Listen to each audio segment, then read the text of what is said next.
Okay, so right now we're on Mare Island, Yeah, and I'm we're right here. and we're Sadly, going. YouTube won't let me show my face because of demonetization. That's right. But wait, what's this called? Mare Island. But what we're gonna do right now? We're gonna go on the what? The tree tour. Tree tour. We're doing a tree tour, and I thought it'd be kind of fun to hang out here on the island with Sebastian and check out some trees. So let's go check them out.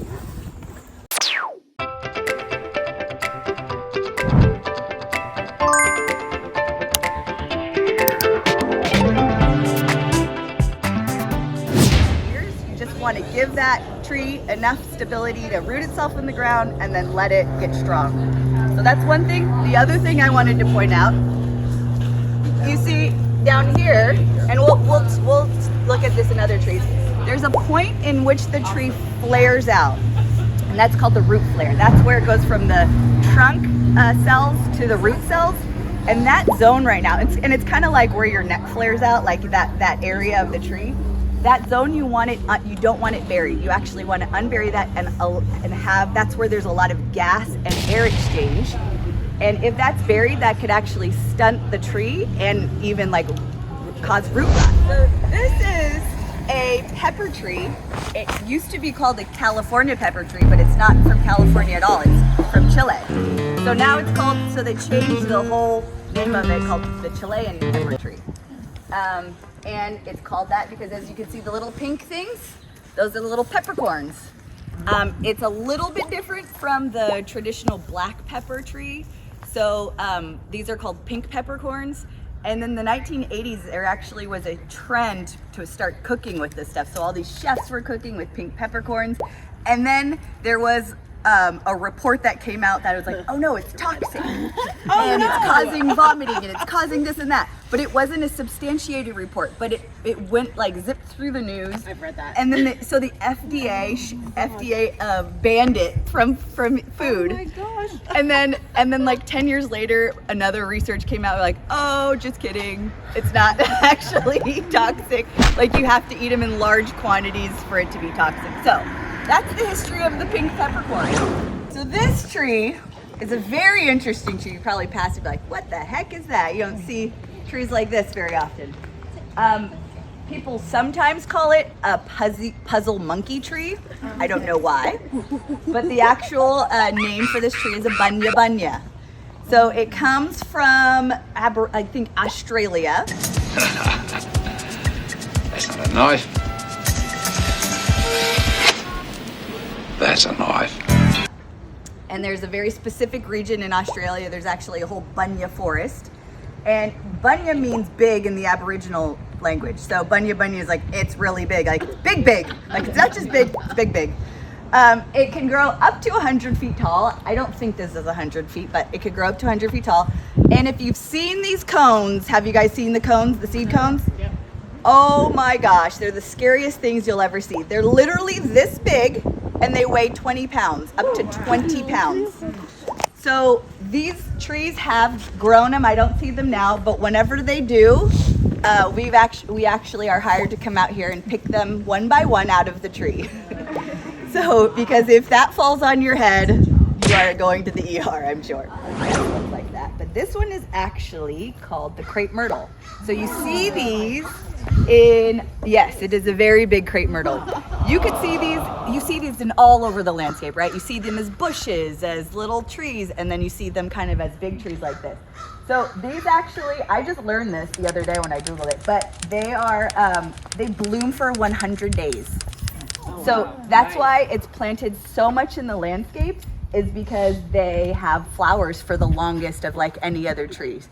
So here's an interesting fact. So I said I'm with the tree company. We inventory, we have probably like 2 or 3 million trees in our inventory database, and we donated our data to Cal Poly to do an overview of like the California urban forest. And so they also got data from like 4 other big tree companies to where they had 7 million trees of being able to analyze what's in our California urban forest. So this is a redwood, but there are a few types of redwoods. This one's the giant sequoia. So it's the, how do you say it? Do you remember the gigantus? Sequoia gigantus or something like that. Something like that. I don't speak Latin. So most of the time you'll see the coast redwood, which is the Sequoia. There you go, Cyperibendrins. Yeah, I never know how to say it. I just know how to write it. So this is the giant sequoia. This is actually the largest by volume species in the world. By volume, not the tallest is actually the coast redwood. So the tallest tree is the coast redwood, and that actually is in Northern California, and the name of that tree is Hyperion, and it's about 380 feet tall. Wow. Yes. Oh, okay. Yeah. So Monterey pines are also a native tree to California, and you know, usually people like to keep their native trees around. The Monterey pine is one of the few trees where you don't need permits to remove, because they're like, get rid of them, they're terrible trees.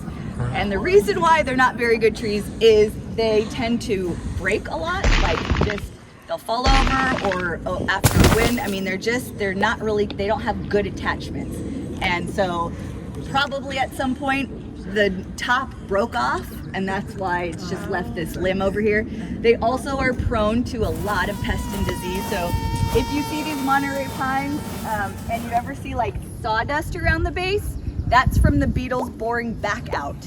So beetles go in, they lay their eggs, they turn into adults, and then they bore out, and then you'll see sawdust around the base of the tree. Black bark beetle, is that what it is? There's turpentine beetle, there's pine beetle. It gets a lot of beetles. Yeah.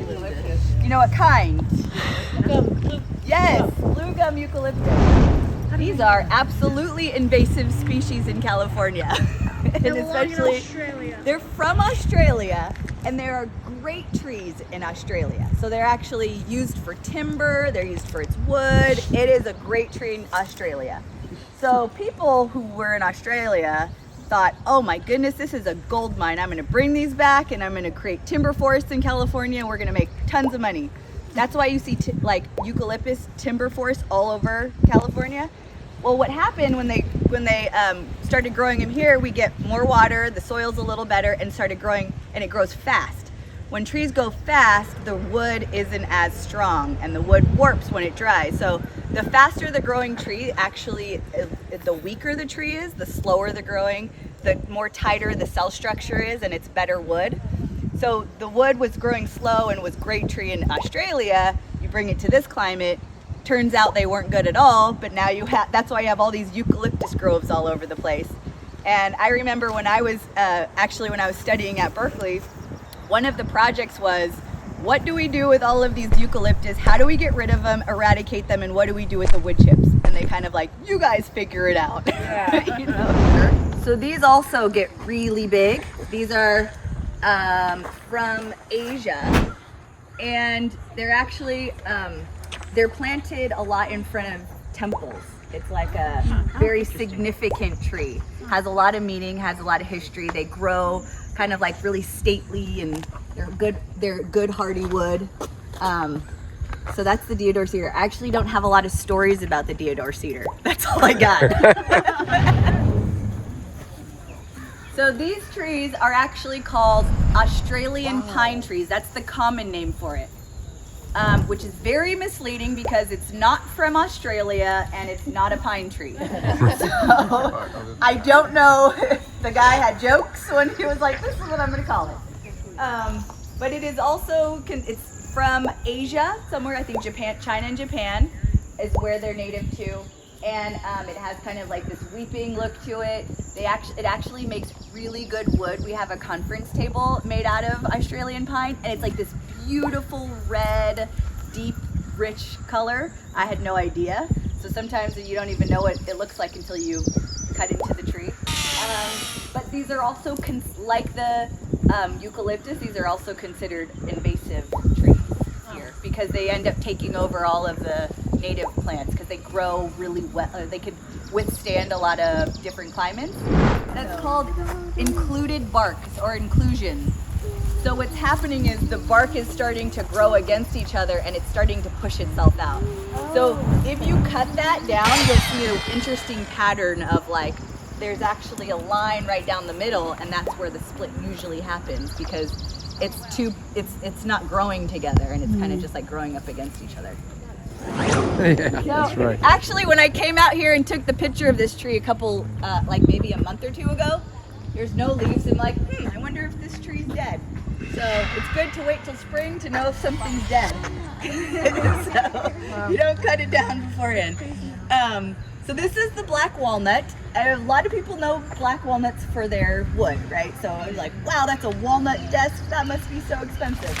And the reason why usually black walnut is a little bit more expensive than other woods, it's because black walnut trees can't grow everywhere. It's very limited in where the trees can grow. So you obviously, with a limited resource, you could upcharge for whatever the wood is. I did not know that. The wood itself is also really nice. It's, you know, dark, rich, and like it's the grain is really fine, so it makes for good furniture.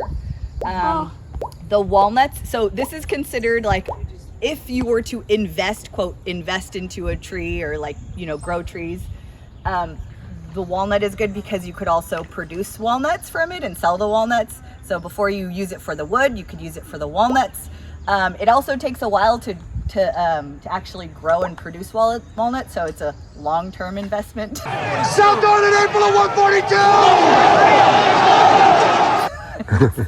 It's probably other things you'd want to invest in than walnut trees, but if you are curious. And also with the walnuts, it's like if you don't harvest the walnuts right away, it gets really gross and moldy and stains everything. So even when you're opening the walnuts, you gotta be wearing gloves, or else you're gonna be staining your hands and all that kind of stuff. So that's the walnut tree.